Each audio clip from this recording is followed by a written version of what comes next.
Olá, meus amores, bem-vindos a outro vídeo aqui no canal. Bem-vindo quem é novo aqui. Para quem não me conhece, meu nome é Roberta Frossá. Eu estudo em Nova York, eu faço faculdade de Biomedicina, Psicologia e Neurociência. E hoje eu vou contar para você todo o processo de aplicação para a faculdade aqui nos Estados Unidos. Para você aplicar para a faculdade aqui nos Estados Unidos, 3 notas são muito importantes. Primeiro o seu GPA, a outra nota do TOEFL e a outra nota é do SAT. Uma diferença muito grande entre o sistema de ensino no Brasil e aqui nos Estados Unidos é que aqui nos Estados Unidos as suas notas contam e elas contam para ser calculado o seu GPA. O GPA é uma nota de 0 a 4, que é uma média de todas as suas notas finais do ensino médio. Então por isso que é super importante tirar notas boas se você quiser vir para uma faculdade aqui nos Estados Unidos. E o GPA é calculado da seguinte maneira. Vamos supor que você está fazendo as seguintes aulas no ensino médio: Ciências, História, Geografia e Português. Normalmente aqui nos Estados Unidos, cada aula são 3 créditos. Tem aulas que são 2 créditos, tem aulas que são 4 créditos, se for uma aula com laboratório, tem aulas que são 5 créditos, então realmente depende da carga horária de cada aula. Mas normalmente, em média, a maioria das aulas são 3 créditos.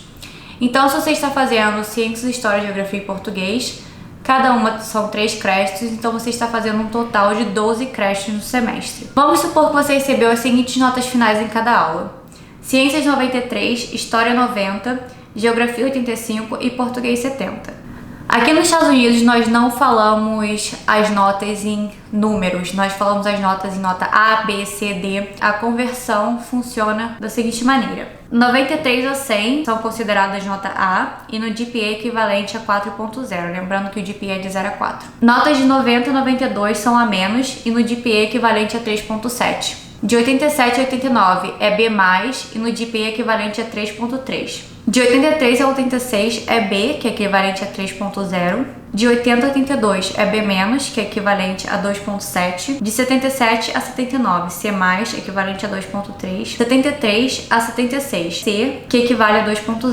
70 a 72, C-, que é equivalente a 1.7. 67 a 69 é D+, equivalente a 1.3. 63 a 66 é D, que é equivalente a 1.0. 60 a 62 é D-, equivalente a 0.7. E de 0 a 59 é o F. Então vamos converter as nossas notas finais no nosso exemplo. Ciências 93 é convertida a letra A, que é equivalente a 4.0 no GPA. História é convertida a A-, que é equivalente a 3.7 no GPA. Geografia 85 é convertida a letra B, que é equivalente a 3.0 no GPA. E português é considerado C-, que é equivalente a 1.7 no GPA. Então agora eu vou ensinar vocês a como calcular o GPA final de cada semestre, para depois você poder calcular o GPA do seu ensino médio, que é o GPA que você vai aplicar para a faculdade. Para calcular o GPA do semestre, é preciso multiplicar para cada aula o número de créditos da aula pela nota equivalente ao GPA de 0 a 4. Depois você soma todos esses valores e divide esse valor pela soma total de créditos. Se você não quiser fazer essa matemática toda, eu vou deixar na descrição aqui do vídeo um site que você pode colocar as suas notas finais e vai calcular para você o seu GPA final do semestre. Depois você soma o GPA de cada semestre e divide pelo número de semestres, que aí você vai ter o seu GPA total do ensino médio, que é o GPA que você vai ter que mandar para as faculdades na sua aplicação. Uma outra nota também muito importante que você vai ter que mandar para as faculdades americanas é a sua nota do TOEFL, que significa Test of English as a Second Language. E essa é uma prova que prova que você fala inglês. Então, a maioria dos estudantes internacionais devem fazer essa prova e devem mandar a nota dessa prova para as faculdades. Quem é isento de fazer essa prova é quem já estudou em escola americana no Brasil por um período mínimo de 1 ano, ou seja, uma escola que tenha inglês como primeiro idioma, ou quem já estudou fora por um período mínimo de 1 ano. Caso contrário, você deve fazer essa prova até se você for americano, mas nunca morou nos Estados Unidos, você sempre estudou no Brasil, mesmo assim você precisa fazer. Essa prova, como eu disse, é uma prova que demonstra às faculdades que você sabe falar inglês, porque você precisa saber falar inglês para poder entrar em uma faculdade nos Estados Unidos, porque você não vai saber nem fazer a prova do vestibular se você não souber falar inglês, mas eles pedem essa prova também porque eles querem ver que o aluno tem o inglês suficiente para poder frequentar as aulas na faculdade. E essa prova é dada por várias instituições no Brasil.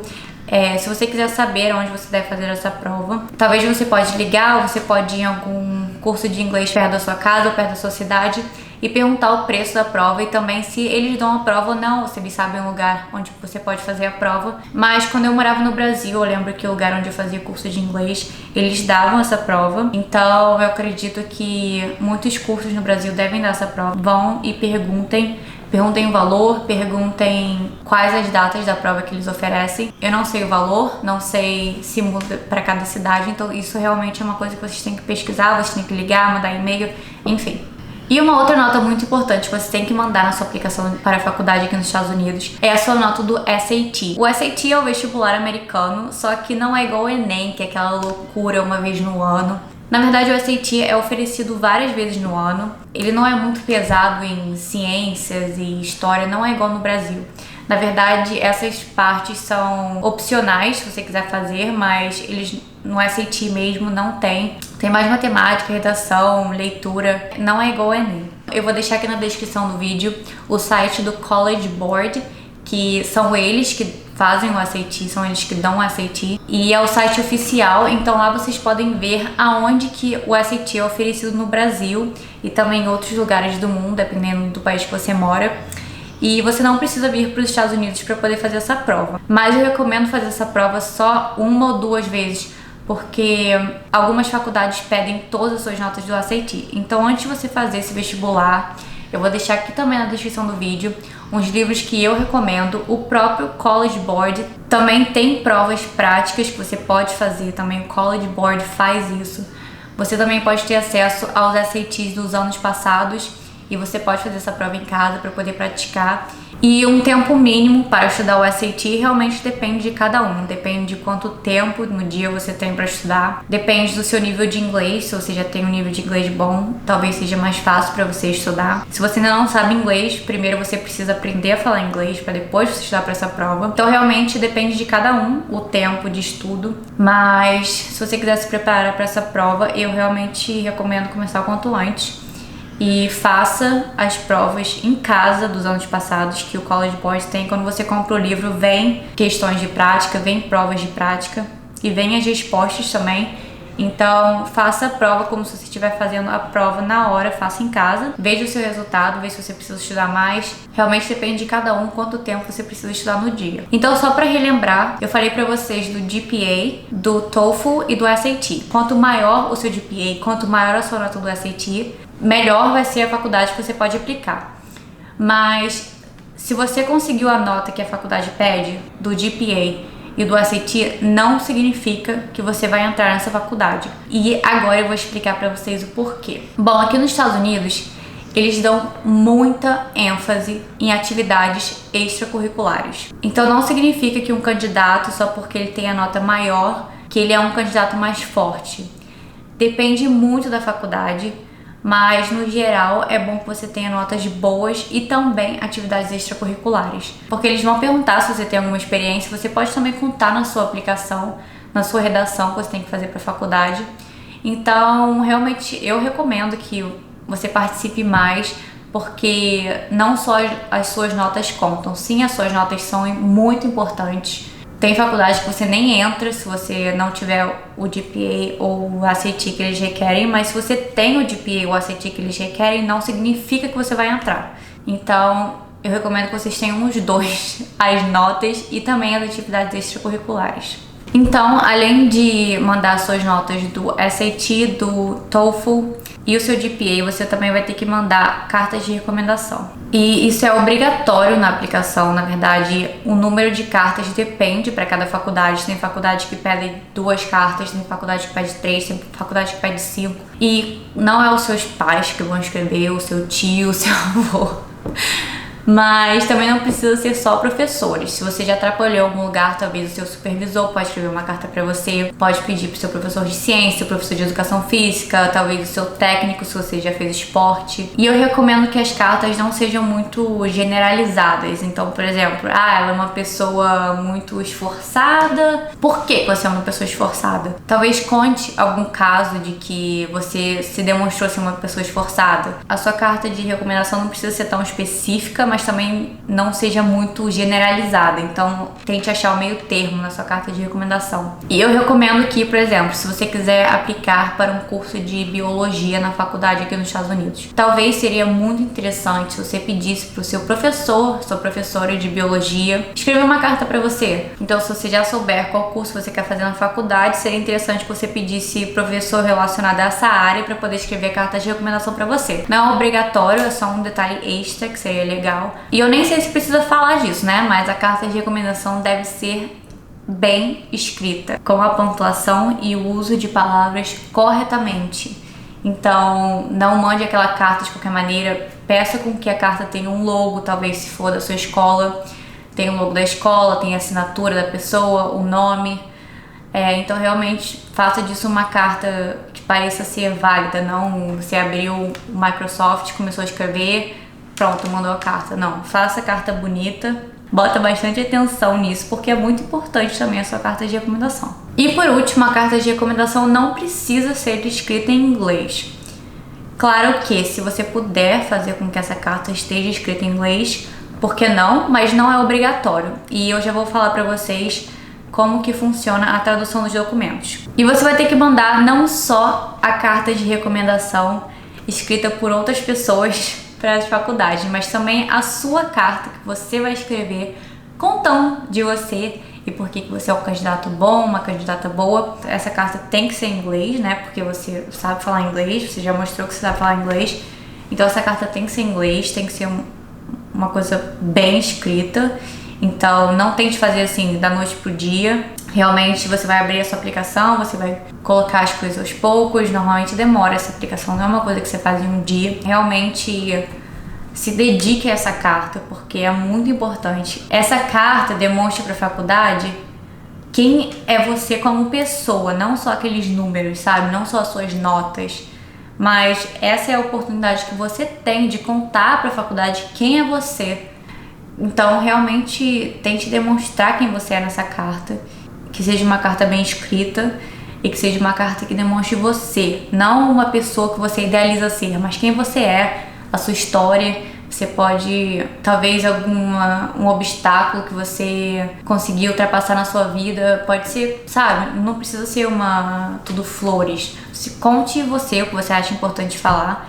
Então agora que você já tem o seu GPA, o seu TOEFL, o seu SAT, suas cartas de recomendação, você já fez a sua carta, quando você deve mandar a aplicação? Então, aqui nos Estados Unidos, o ano letivo começa em setembro, e aí nós temos normalmente 2 ou 3 semanas de férias entre o Natal e o Ano Novo, e aí depois já começa o Spring Semester, e as nossas férias longas aqui nos Estados Unidos, que são as férias longas aí no final do ano, são no meio do ano. Então, obviamente, mandar a sua aplicação antes do ano letivo começar, que é em setembro. E aí a data realmente depende de cada faculdade. Cada faculdade tem uma deadline diferente, que é o dia que você deve mandar todos os seus documentos, você deve clicar lá em enviar a sua aplicação online. Então isso depende, você tem que ir no site da faculdade e ver qual é a data que você tem que mandar. Mas também tem faculdades que não tem uma data certa para você poder mandar a sua aplicação. Mas isso não é para todas as faculdades. Tem faculdades que tem uma data que você tem que mandar a sua aplicação, tem outras faculdades que tem o que nós chamamos de Rolling Admissions. Então isso é importante que vocês vejam logo no começo do ano, porque, por exemplo, se chegar no meio do ano, você quiser começar a sua aplicação, talvez você já tenha perdido a data para poder mandar a sua aplicação para umas faculdades que pedem antes. Então, no começo do ano, já em janeiro, eu recomendo que você já faça uma lista da faculdade e da data que você tem que mandar toda a sua aplicação para a faculdade. Faça isso logo no começo do ano para você não perder nenhuma data. Então, realmente, você tem que ver isso quanto antes. Então, agora vamos falar como você deve enviar os documentos para a faculdade e também como você vai traduzir os documentos.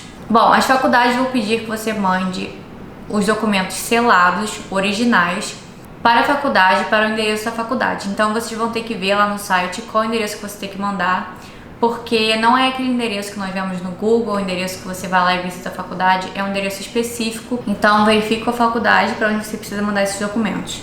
E uma coisa muito importante também falar é que talvez essa faculdade que você esteja aplicando ou as faculdades peçam que você traduza o documento em uma companhia específica. Por que eles fazem isso? Vamos supor que você está mandando documentos, como que eles vão saber que a tradução que você está mandando é realmente uma tradução do que está escrito no documento original? Então você tem que ver se a faculdade pede que você traduza os documentos de uma companhia específica, porque eles vão saber que aquela tradução realmente é válida. Isso também você tem que perguntar para a faculdade, talvez faculdades tenham companhias diferentes. A minha faculdade, por exemplo, pediu que eu traduzisse os meus documentos em uma companhia específica, então eu tive que mandar os meus documentos originais também para aquela companhia de tradução. Ou seja, na minha escola eu tive que pedir 2 históricos escolares, porque um histórico escolar teve que ir para a faculdade e um outro teve que ir para a tradução. E tanto a faculdade quanto a companhia de tradução pediu que o documento seja original e selado. Então isso realmente depende, mas muito provável que a faculdade peça uma companhia de tradução específica. E também o valor para traduzir, claro que depende da companhia, né? Realmente eu não sei dar um valor, porque depende de quantos papéis você tem para traduzir, quantos documentos você tem, depende da companhia, então isso realmente você tem que ver com a própria companhia de tradução. E eles vão mandar diretamente para a faculdade. Você pode pedir cópia também, mas muito provável que a faculdade peça que a própria companhia da tradução mande os documentos para eles traduzidos. Então agora vamos supor que você já mandou todos os seus documentos, todas as suas notas, você já mandou os documentos para a tradução. Caso você for aceito, eles vão te chamar para uma entrevista. Talvez não. Então, se você nunca visitou a faculdade, agora é só hora de ir lá visitar a faculdade. E aí que você vai perguntar para eles onde que você vai morar. Algumas faculdades é obrigatório o estudante internacional morar, pelo menos no primeiro ano da faculdade, no dormitório da faculdade. Outras faculdades não exigem isso. Você vai ter que ver onde você vai morar. Você vai morar no dormitório da faculdade ou você vai morar no apartamento, talvez dividir apartamento, talvez ter o seu próprio apartamento, depende. E aí a faculdade vai te mandar todos os documentos que você precisa para poder ir na imigração, lá no consulado, e fazer o seu visto de estudante. Não tem essa de estudar em faculdade nos Estados Unidos com visto de turista. Você tem que ter um visto de estudante, eles nem aceitam isso. Então você vai fazer o visto, você vai pagar a faculdade e o preço de cada faculdade depende. E vê lá no site Tuition, e lá tem o Tuition Fee para estudantes internacionais e também para americanos, e lá também tem o preço do dormitório, quanto que é para poder morar na faculdade durante o ano. Então é isso, agora eu vou responder as perguntas que vocês deixaram pra mim lá no Twitter, porque eu já sabia que vocês iam ter dúvidas que eu não respondi aqui no vídeo. Então eu pedi pra vocês me perguntarem lá no Twitter as dúvidas que vocês têm, e agora é a hora que eu vou responder. Andrew Almeida perguntou: é possível fazer todas as minhas applications para a Universidade de Nova York, a NYU, morando no Brasil? Sim, você pode fazer toda essa aplicação que eu falei pra vocês aqui no vídeo, morando no Brasil. Estando no Brasil, você não precisa ter vindo aqui uma vez para poder fazer toda essa aplicação, mas você precisa de ter um inglês, você precisa de ter calculado o seu GPA, de ter feito a tradução, tudo isso que eu falei pra vocês precisam fazer, e vocês podem fazer estando no Brasil. A Rafa perguntou: como você se preparou para o SAT? Eu vou deixar aqui na descrição do vídeo o livro que eu usei, ou os livros na verdade, que eu usei para estudar, mas como eu falei pra vocês antes, eu recomendo os livros do College Board. A Olivia Beatriz falou: quando você envia carta para uma faculdade, você já aplica para algum curso em específico? Porque eu vi que você entra na faculdade e fica uns 2 anos com cadeiras gerais até aplicar para um curso. Queria saber como funciona na verdade, sua experiência. Na verdade, você pode ou não escolher um curso quando você estiver aplicando para a faculdade. Eu recomendo que você já tenha um curso quando você estiver aplicando. Por quê, gente? Tem cursos que são fáceis de entrar, tem cursos que são difíceis. Não quer dizer que você vai entrar nesse curso quando você estiver lá na faculdade. Eu vou dar um exemplo meu pra vocês, que aconteceu comigo. Quando eu entrei na faculdade, eu entrei como psicologia. No primeiro ano eu já quis adicionar a biomedicina. E aí a chefe do departamento falou pra mim: olha, eu só posso te colocar no curso de biomedicina se você tiver as tais notas nesse ano. Talvez se eu tivesse aplicado pra biomedicina, eu não teria entrado na faculdade. Mas eu entrei como psicologia, daí eu tive notas boas e eles me deixaram entrar no curso de biomedicina e depois neurociência. Então sim, é verdade que você tem cadeiras gerais, porque aqui nos Estados Unidos nós temos umas aulas nada a ver assim com curso, mas todo mundo faz, porque, como eu falei pra vocês, eles querem indivíduos que são well-rounded, que sabem sobre diversas coisas, não só aquilo ali. Então tem muita aula que você vai fazer na sua faculdade aqui que não tem nada a ver com o seu curso. Aulas de artes, talvez faço pré-medicina e eu tô fazendo aula de artes, fazendo, sabe, tem coisas assim nada a ver. Então, você não precisa ter um curso, porque você pode fazer no seu primeiro ano essas aulas gerais e aí depois você declara qual curso você quer fazer. Mas eu não recomendo também por quê? Porque tem curso que você precisa fazer várias aulas, né? Vamos supor, eu faço biomedicina, então eu preciso fazer química geral, química orgânica e bioquímica. Só aí são 2 anos e meio. Então seria melhor que eu entrasse na faculdade já no primeiro semestre eu estivesse fazendo química geral. Porque se no segundo ano eu declarar o meu major, então eu já vou estar um pouco atrasada nas matérias. Então é melhor você começar o quanto antes as matérias que você tem que fazer pro seu curso. E aí você coloca essas matérias gerais, você mistura com essas matérias que você tem que fazer, porque também vai ficar um curso muito difícil se você não fizer essa mistura, assim, sabe? Aula de química orgânica com uma aula de artes, então faz com que o meu GPA seja uma nota boa, porque eu não tenho só aulas difíceis no semestre. Eu tenho aula difícil com uma aula mais geral, mais pra todo mundo, sabe? Então é bom que você programize assim, quando você já estiver na faculdade, que você já vai com o curso, porque aí você pode misturar as aulas e também você não fica atrasado nas matérias. A Aline Gomes Manotio, nossa, que nome chique. Ela perguntou, segue algumas dúvidas. 1. Possui limite de idade para entrar nas universidades americanas? Pessoas mais novas têm mais chances de passar no processo seletivo? Bom, eu diria que não.